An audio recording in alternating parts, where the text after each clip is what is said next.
Bonjour à tous. On va essayer de comprendre le message de la Torah, de la paracha, Bechukotai.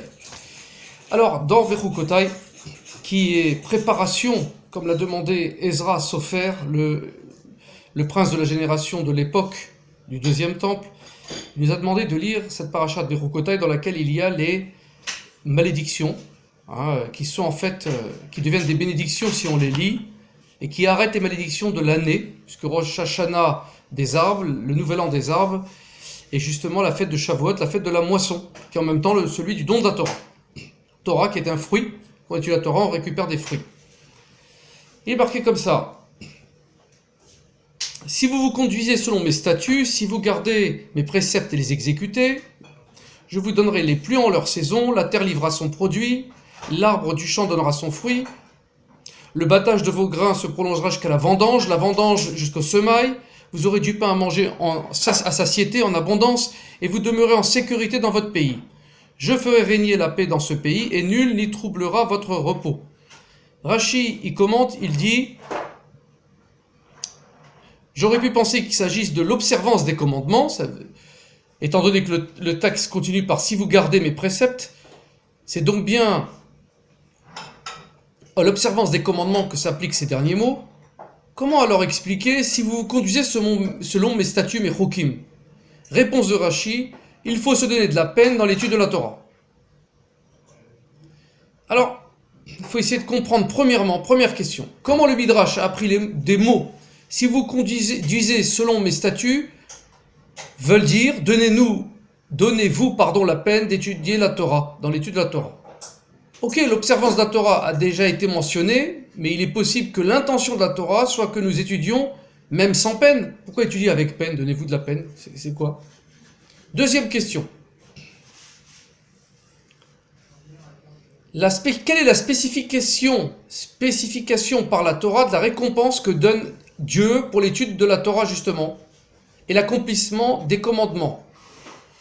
Donc il donne un cadeau parce qu'on étudie et on accomplit, mais c'est contraire à l'enseignement du Talmud de Kiddushin 39b qui dit « il n'y a aucune récompense pour la performance d'une mitzvah dans ce monde ». Bizarre. Troisième question encore plus difficile.